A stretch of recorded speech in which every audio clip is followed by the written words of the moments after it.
नमस्कार। स्वागत है आप लोग के अपने channel study with Rakesh sir में। तो कैसे हैं आप लोग? उम्मीद है आप लोग की तैयारी जो है बहुत बेहतरीन तरीके से चल रही होगी और बोर्ड परीक्षा का जो डर है थोड़ा सा आपके दिमाग में बना होगा। तो खैर डरने की कोई बात नहीं है, क्योंकि जितने भी लोग आज से पहले 10वीं का एग्जाम दिए हैं वो पहली बार ही दिए हैं और आप लोग भी पहली बार दे रहे हैं और उन्हीं बच्चों में से टॉपर निकलते हैं, ठीक है ना।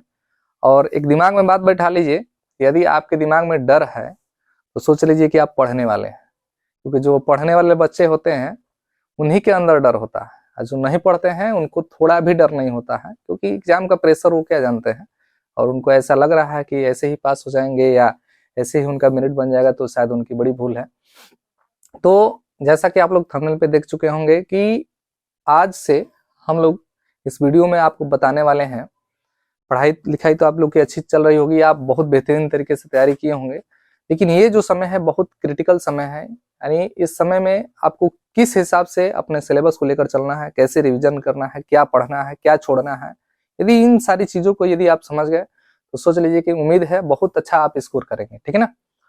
तो इस वीडियो में मैं बताने वाला हूँ कक्षा 10वीं का साइंस का जो भौतिक विज्ञान का जो पार्ट है, जिसमें फिजिक्स केवल है, उसके जितने इंपॉर्टेंट चैप्टर हैं, महत्वपूर्ण जो बिंदु हैं, उनके बारे में हम चर्चा करने वाले हैं कि इन बिंदुओं पर यदि आप फोकस करते हैं तो उम्मीद है कि यहाँ से बाहर क्वेश्चन लगभग नहीं जाएगा।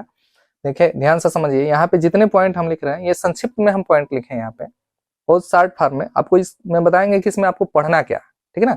इससे बाहर आपको कुछ पढ़ने की जरूरत नहीं है, क्योंकि यहाँ से बाहर प्रश्न जाता ही नहीं है, ठीक ना। तो ध्यान से समझिए इस वीडियो को। देखिए हमारा जो पहला चैप्टर है जो भौतिक विज्ञान का, उसमें आपको ये समझना है, देखिए प्रकाश का परिवर्तन पहला पॉइंट, बहुत ध्यान दीजिए, बहुत आसान है। प्रकाश का परिवर्तन और परावर्तन के नियम, जो चीज यहाँ नहीं लिखे हम बोल रहे हैं उसको ध्यान से नोट डाउन करते रहिए, पेन पेपर उठा लीजिए आप और उसको नोट करते रहिए। प्रकाश का परिवर्तन और परावर्तन का नियम। परिवर्तन का नियम सबसे मस्ट इंपॉर्टेंट है, कई बार पूछा हुआ क्वेश्चन है लघुत्तरी प्रश्नों में, ठीक है ना। उसके बाद गोलीय दर्पण से संबंधित परिभाषाएं, इसमें लड़के कंफ्यूज होते हैं। अब गोलीय दर्पण से संबंधित परिभाषा कोई पर्टिकुलर अलग हेडिंग नहीं है, ये मेन हेडिंग है। इसमें कई सारा चीज आपको पढ़ाया गया होगा, जो टीचर आपको पढ़ाए होंगे या आप हमारे माध्यम से पढ़े होंगे तो आपको बताया गया होगा कि इसमें कई सारा चीज होता है। गोलीय दर्पण में से संबंधित जो परिभाषा होता है उसमें दर्पण का आपका ध्रुव होता है, ठीक है ना।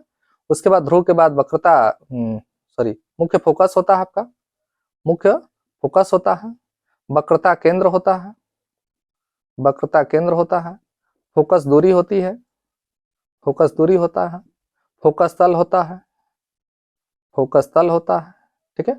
उसके बाद आपका मुख्य अक्ष होता है, मुख्य अक्ष होता है। उसके बाद आपका वक्रता त्रिज्या होता है।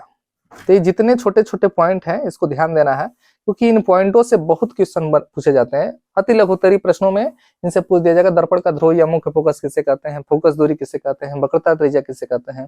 तो गोलीय दर्पण से संबंधित जो परिभाषा है इसको आप लोग याद रखिएगा, ठीक है ना। बहुत इंपॉर्टेंट ये हेडिंग होते हैं सब, ठीक है ना।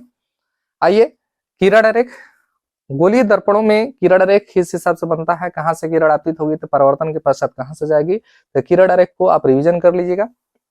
क्योंकि किरण आरेख यदि आप नहीं जानते हो तो प्रतिबिंब के जो बनने वाली स्थिति होती है अवतल दर्पण में और उत्तल दर्पण में, दोनों दर्पणों में जो प्रतिबिंब की बनने वाली स्थिति है वो आपको समझ में नहीं आएगा। तो किरण आरेख और प्रतिबिंब का बनना एक ही साथ, इसको बार बार डायग्राम बनाइए और देखिए कि कहाँ पे वस्तु को रखा जाएगा तो उसका इमेज कहाँ पे बनेगा। तो ये इंपॉर्टेंट पॉइंट है दोनों, ठीक है ना, इसको ध्यान से आप समझिएगा।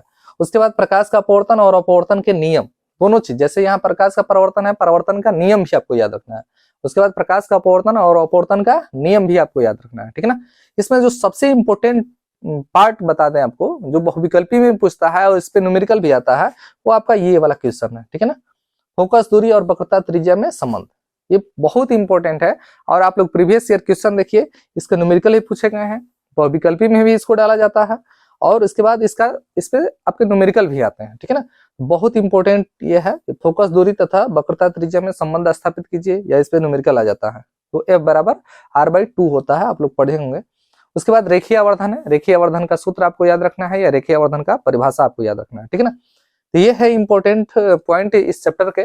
उम्मीद है आपको ये वीडियो पसंद आया होगा और यदि आपको ये वीडियो पसंद आता है तो कमेंट करके जरूर आप अपना जवाब दीजिए कि आपको वीडियो कैसा लगा। और यदि कोई दिक्कत परेशानी है, आपको किसी सब्जेक्ट में कोई प्रॉब्लम है तो आप कमेंट करके बताइए, उस सब्जेक्ट की वीडियो जो है आपको बता दिए जाएंगे। उसका जो भी स्ट्रेटेजी है वो बता दिया जाए किस हिसाब से आप तैयारी करें ताकि अच्छा से अच्छा आप स्कोर कर सकें, ठीक है ना। तो मिलते हैं अगले वीडियो में, तब तक देखते रहिए आप लोग का अपना channel study with Rakesh sir.